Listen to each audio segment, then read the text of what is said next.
Hi, நம்ம இன்றைக்கி hair லாஸை பற்றி தான் பார்க்க போகிறோம்.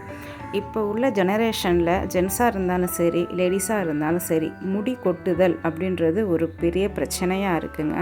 இதுக்கு ஃபஸ்ட்டு ரீசன் நம்ம உடம்போட ஹீட் அதிகரிக்கிறது. அது மட்டும் இல்லாமல் இப்போ உள்ள பொல்யூஷன் ரொம்ப அதிகமாக இருக்குது இல்லையா, அதனாலேயும் ஹேர் ஃபால் ஆகும். ஃபஸ்ட்டு நம்ம பாடி ஹீட்டை குறைக்கணும். அதுக்கு வாரத்துக்கு ஒரு நாள் ஆயில் பாத் பண்ணணும். தலையிலேருந்து கால் வரைக்கும் நல்லெண்ணெய் அப்ளை பண்ணிவிட்டு பாடி ஃபுல்லாக நல்லா மசாஜ் கொடுத்துட்டு உங்கள் தலையிலையும் நல்ல ஹேர் உள்ள வரைக்கும் உங்கள் மண்டையோடு வரைக்கும் அந்த நல்லெண்ணெய் போகிற மாதிரி நல்லா அப்ளை பண்ணி மசாஜ் பண்ணி வாரத்துக்கு ஒரு நாள் குளிக்கணும். இந்த மாதிரி ஆயில் பாத் பண்ணும்பொழுது பாடி ஹீட் குறையும்.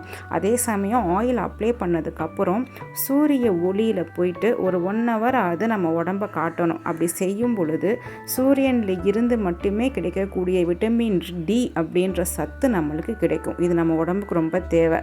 அடுத்தது நம்ம பாடி ஹீட்டை குறைக்க டெய்லி காலையில் வெந்தயம் சாப்பிட்லாம். நைட்டே நீங்கள் 1 ஸ்பூன் வெந்தயத்தை தண்ணியில் ஊற வச்சுட்டு அதை மார்னிங் வெறும் வயிற்றில் சாப்பிட்லாம். அப்படி இல்லையா லேசாக வறுத்து பவுட்ரு பண்ணி வச்சுக்கிட்டு அதை 1 டம்ளர் தண்ணியில் கலந்து நீங்கள் காலையில் குடிக்கலாம். நெக்ஸ்ட்டு மோர் குடிக்கலாம். மோர் குடிக்கும்போது பாடி ஹீட் குறையும்.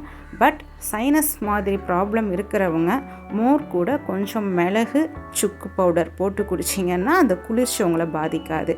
அடுத்து இளநீர் சாப்பிட்லாம். வாரத்துக்கு 2 முறை இளநீர் சாப்பிட்லாம். நெக்ஸ்ட்டு நுங்கு சீசனலில் மட்டும்தான் கிடைக்கும். ஸோ எப்போவுமே சாப்பிட முடியாது. பட் சீசனில் நம்மளுக்கு கிடைக்கும்போது நுங்கு நல்லா சாப்பிட்டுக்கிட்டிங்கன்னா உங்கள் பாடி ஹீட்டும் குறையும். நெக்ஸ்ட்டு ஜிங்க்குன்ற சத்து நம்ம உடம்புல கம்மியாக இருந்தாலும் முடி கொட்டுங்க. அப்போ ஜிங்க் எந்த இதிலலாம் காணப்படுதுன்னு கேட்டிங்கன்னா நட்ஸில் நிறையாவே இருக்குது. அதை தவிர்த்து நான்வெஜ்ஜில் ப்ரானு, ஃபிஷ்ஷு, மீட்டு இதிலெல்லாம் இருக்குது. ஸோ ஜிங்க் இருக்கிற உணவுப் பொருளை நீங்கள் சாப்பிடும் பொழுது ஹேர் ஃபால் குறையும். Next protein. உங்கள் பாடிக்கு தேவையான ப்ரோட்டீன் கொடுக்கலை, உங்கள் பாடியில் ப்ரோட்டீன் சத்து கம்மியாக இருக்குன்னாலும் ஹேர் ஃபால் ஆகும்.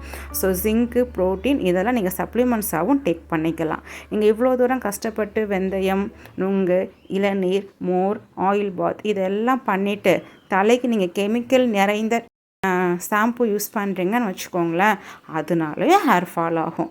ஸோ டாக்ஸிக் கெமிக்கல் இருக்கக்கூடிய ஷாம்பூஸை அவாய்ட் பண்ணுங்கள். நெக்ஸ்ட்டு ஸ்ட்ரெஸ் லெவலை குறைக்கணுங்க. இந்த ஸ்ட்ரெஸ்னால் நிறையா பேர்த்துக்கு ஹேர் ஃபால் ஆகும். சீக்கிரமாக இளநரை ப்ராப்ளமும் வரும். லைஃப்பில் எவ்வளோ நம்மளுக்கு ப்ராப்ளம் வரலாம். பட் நம்ம ஸ்ட்ரெஸ் ஆகிறதுனால எல்லாமே தீர்ந்துருமான்னு கேட்டால் கிடையாது. ஸோ ஸ்ட்ரெஸ் ஆக வேணாம், ரிலாக்ஸ் பண்ணுங்கள், நைட்டு நல்லா தூங்குங்க.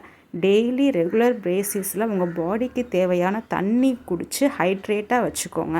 டெய்லி எக்ஸசைஸ் பண்ணுங்கள். உங்கள் உடலையும் மனசையும் ஆரோக்கியமாக இளமையாக வைத்துக்கொள்ளுங்கள். உங்களுக்கு ஏதாவது சப்ளிமெண்ட்ஸ் தேவைப்பட்டுச்சுன்னா ஸ்க்ரீனில் தெரிய நம்பருக்கு காண்டாக்ட் பண்ணுங்கள். எங்களால் முடிஞ்ச ஹெல்ப்பை உங்களுக்கு பண்ணுறோம். எங்களோட ஃபுல் சப்போர்ட் அண்டு கைடன்ஸ் உங்களுக்கு கிடைக்கும். தேங்க்யூ.